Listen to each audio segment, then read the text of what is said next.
So apparently cold plunging kills gains now.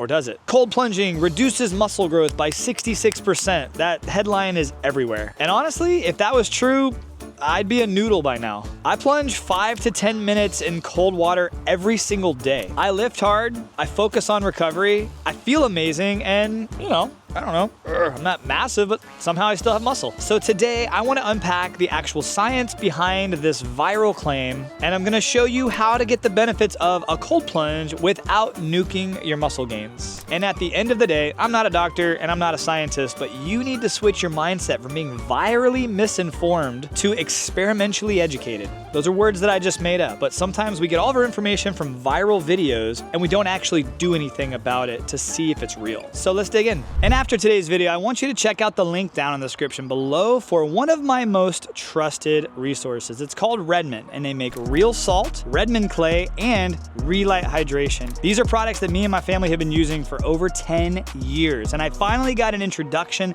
into the team, and now I get to work hand in hand with the team. Hopefully soon I'll be able to make a trip out to the mines in Utah and actually get to see where all the salt comes from. The team's incredible, the product is incredible. They have something unique that no other hydration company can say. They actually mine their own product. Everybody else just gets product from another source. They mine their own product.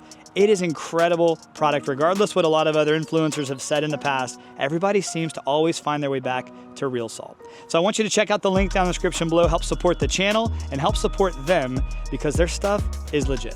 The first thing we need to talk about is what actually happens when you work out. Maybe you've never thought of it, but let's get a little bit nerdy for a second. Muscle growth or hypertrophy is basically when your body adapts to stress through resistance. When you lift weights, you're causing controlled micro tears in your muscle fibers. When that happens, your body's like, oh, okay, this dude's serious. It's time to get stronger. So it rebuilds those fibers thicker and stronger. And I want to get even nerdier for a second and talk about the two main ways this happens. The first is called myofibrillar hypertrophy. That's the increase in actual muscle fiber density and strength. The second is sarcoplasmic hypertrophy. These are real words, and this is more about storing fuel or glycogen, and this swells the muscle for size. That's why you feel all pumped after a really good bro sesh. Three key triggers make all the magic happen. Mechanical tension, which is lifting heavy, muscle damage, which is those micro tears in your muscle fiber, and metabolic stress, that pump. Now here's the kicker. That inflammation and cell signaling post-lift, that's necessary. You want that temporary heat and chaos. It's what tells your body, let's go and let's grow. So that's what happens when we work out, and that's how we actually build muscle. But now let's talk about where that 66% less muscle growth stat actually came from. From what I found, it came from a 2015 study where participants did resistance training and then immediately got into 50-degree Fahrenheit water for 10 to 15 minutes. After 12 weeks, the participants who got into water immediately after lifting had significantly less hypertrophy and strength gains compared to the controlled group who just did active recovery. Now, to me, this is obvious and it makes sense, but I want it to make sense for you. Why did this happen? Well, in a nutshell, we're putting out the fire before the body actually has the chance to repair itself and grow. Cold water blunts inflammation. Think about when you were a kid and you got a boo-boo. You put an ice pack on the boo-boo and it reduces the swelling, reduces the inflammation. That's what cold and ice do by nature. Cold water reduces blood flow. And for the people in that trial, cold water basically told the body, nothing to see here, no need to adapt, don't pass go, and don't collect $200. Cold water is great for soreness and recovery, but it's not great for chasing PRs and size. Unless you change the entire study and did different timing. I don't know anybody who wants to add muscle to their body who immediately after working out goes and sits in ice for 10 to 15 minutes. But I do know a lot of people who get immediately into cold water for about a minute or less because it revives their soul, and I'm one of them. So let's talk about why this study doesn't actually apply to probably any of you, because here's what the study forgot to mention. And if you're watching this video and you saw a different study than I'm talking about, and I'll have it linked down in the description below, please share it with me because I'm really interested in seeing this study, though I don't necessarily care, because I, unlike most, I like to experiment with myself. I like to see what actually makes me feel better, recover better, and perform better. And if it's something that actually moves the needle in a positive way for me, I'll share it with you. If it's not, then I just don't do it anymore. There's a reason that I'm so passionate about cold water therapy, and I love talking about it, and I love educating people who are willing to listen.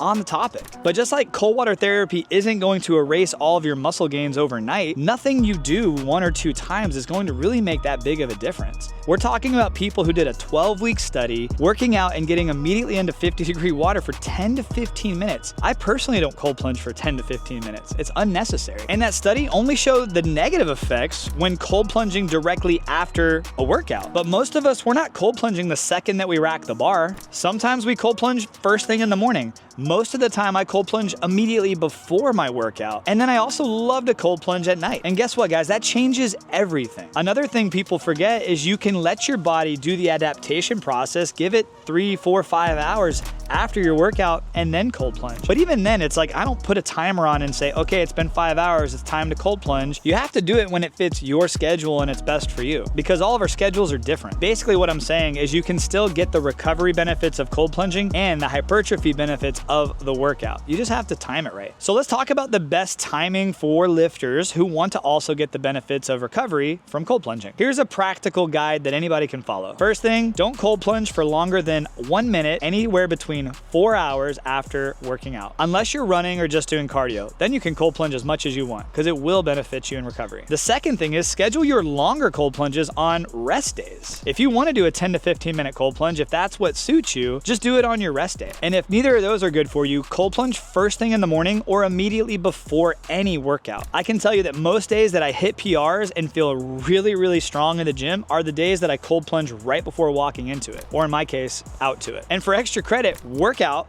spend 10 minutes in a sauna at a really, really high heat if your body allows, if you're able to. Be smart, make the right decisions for yourself. Then do a 1 minute cold plunge. That's not long enough to put your body into cold thermogenesis. It's just enough to cool down the skin and rejuvenate yourself so that you can get back into the sauna and do another session. And I would never do longer than a 1 minute cold plunge if my goal was muscle growth. And actually, you can limit it down to 30 seconds. I don't even call that a cold plunge. Call it a cold dip. I love doing it and it feels amazing. And in all sincerity, don't cold plunge for any longer than 1 minute after your workout. And when I say that 1 minute, I don't mean like wait a minute, then cold plunge. Don't be in the cold water for longer than a minute immediately after your workout. If you're really, really nervous and you're trying to get show ready, maybe push it off 4 to 5 hours, or just do it on rest days, or do it before your workout. But I can tell you that I myself and quite a few other people are kind of baffled that this whole article has gone pretty viral and it's getting shared with a lot of people. And unfortunately, it scares some people who truly could benefit from getting into cold water away from getting into cold water because they think they're going to dwindle away and turn into a noodle like me.